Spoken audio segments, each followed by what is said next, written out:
Thank you for joining us today at noon. I'm Jurnee Taylor. Here are some of the stories we're following for you today. Spending time on TikTok while the entertainment app is being blamed for a mental health crisis in about 10 minutes. Plus, the 2024 presidential race is picking up steam with several big appearances over the weekend. The hopeful Republican nominees and a closer look at where the field stands this afternoon. Plus, traffic changes from the I-30 crossing project, which you need to be aware of heading into your Monday afternoon coming up. But first, let's begin with a check of the forecast from Nathan Scott. And you know, Nathan, if Mondays are not your thing, at least we have good weather to start it off, right? Oh, but this weekend, Jurnee, it was fantastic out there. I don't know if you got outside and enjoyed the weekend, but I certainly did. I was at the Wide Mountain Daffodil Festival, went to Cedar Falls. That waterfall cascading beautifully right now because of all the rain we have seen. Out there today, we've got a mixture of sun and clouds, some high clouds. We stay dry and look at the temperatures warming up already into the middle 70s. It's 74 in Little Rock, 78 in Pine Bluff, 75 in Camden, 70 in Clinton. You see there's high clouds moving in from Oklahoma. Also a little bit on the breezy side at times. We've got the wind kicking in here from the south-southwest, about 10 to as high as 15 miles per hour. Temperatures today soaring. It'll be unseasonably warm, highs into the upper 70s to lower 80s. Seize the day though, because changes do arrive as we go throughout the rest of the work week. Tomorrow, still not too bad. However, it will be a little bit cooler. And then Wednesday, Thursday, much cooler, and that's because we'll have the chance of rain around. A good chance of rain for Wednesday, Thursday, even into Friday morning. I'll let you know how much rain I'm expecting and how cool the temperatures will be coming up. New at noon, Little Rock police investigating the death of a man found in a vacant building. Officers responded to a call at 913 McMath Drive this morning and found the man's body inside. Investigators are now working to identify the victim and determine his cause of death. What we do know this afternoon, police are calling this a homicide investigation. Now to Garland County, where investigators are investigating the death of a 79-year-old woman. According to the sheriff's office, Dorothy Odenheimer was found in front of a home on Pebble Beach Drive last Thursday. The coroner later found what are being called suspicious injuries, which led deputies to hand over the case to criminal investigators. Also happening in Garland County, investigators could have a lead in a missing persons case. Divers pulled a 2003 Ford Escape from Lake Hamilton over the weekend with human remains inside. A fisherman spotted the sunken SUV about a month ago, and crews were able to pull it out this weekend. The body has been sent to the crime lab for identification. We will continue to keep you updated as we get more information.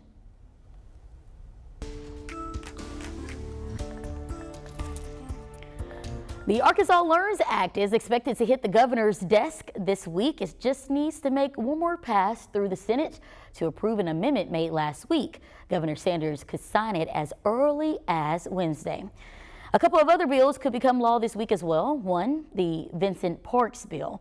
It's a response to the officer who died during law enforcement training in North Little Rock and would require instructors to get health certifications.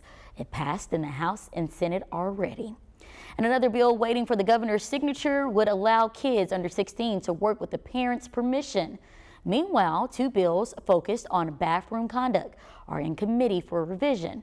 One is Senate Bill 270, which says if an adult stays in a public changing area or restroom assigned to the opposite sex when they know a minor of that sex is in the same room, they could be charged with a misdemeanor. Another bill, House Bill 1156, would force public and charter schools to implement rules for overnight trips and bathroom usage based on a student's sex.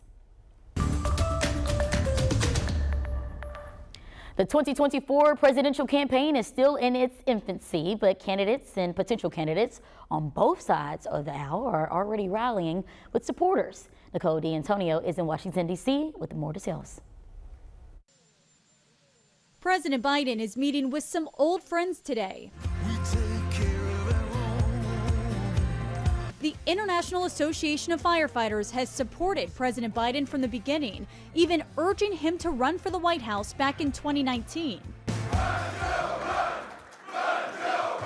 I appreciate the energy you showed when I got up here. Save it a little longer. I may need it in a few weeks.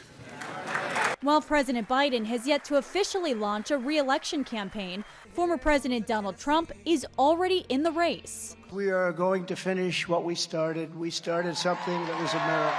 Trump rallied with supporters at the Conservative Political Action Conference in Maryland over the weekend. I am your warrior. I am your justice. And for those who have been wronged and betrayed, I am your retribution. Former President Trump's path to the Republican nomination is far from guaranteed. He's already facing competition from a former staunch supporter. I'm running for president to renew an America that's strong and proud, not weak and woke. Former UN Ambassador Nikki Haley also addressed CPAC, but Florida Governor Ron DeSantis, who has not yet announced whether he's running, did not attend. He's on a tour selling his new book. In Florida, we say very clearly, we will never, ever surrender to the woke mob. Our state is where woke goes to die.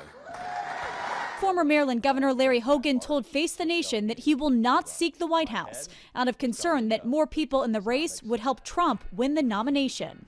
Nicole D'Antonio, CBS News, Washington. Happening today, Little Rock Mayor Frank Scott Jr. will deliver the 2023 State of the City Address. He'll give an update on projects in the works and share plans for new growth in Little Rock. It was supposed to happen last week, but got pushed back because of the weather. Mayor Scott is inviting the public out to listen at Parkview Arts and Science Magnet High School. That's tonight at 6 p.m. 6th Street Bridge in downtown Little Rock now partially reopened. It's been closed for extensive maintenance. Last April, crews started work on rebuilding the bridge, and we're told the contractor met its schedule to demolish and reconstruct the bridge in 11 months. And again, it's now partially reopened to traffic. And a note for any drivers who take Kavanaugh Boulevard, crews are starting to resurface the road today. They're working along the path here you see on your screen from Van Buren to Markham. They're also restripping the surface, and some areas will now have bike lanes. Well, tonight on THV 11, don't miss a special presentation of Sentenced to Death, the murder that unsettled Arkansas. After more than a year of investigation and production, THV 11's feature-length true crime documentary will air during primetime. The documentary focuses on the 1983 rape and murder of Air Force nurse Greta Mason and the man who was found guilty in the case, Barry Lee Fairchild. Sentenced to Death airs tonight at 7:30 only on THV 11. Big news for the high seas, what the UN is doing to protect one of Earth's most important resources when THV 11 News at Noon returns.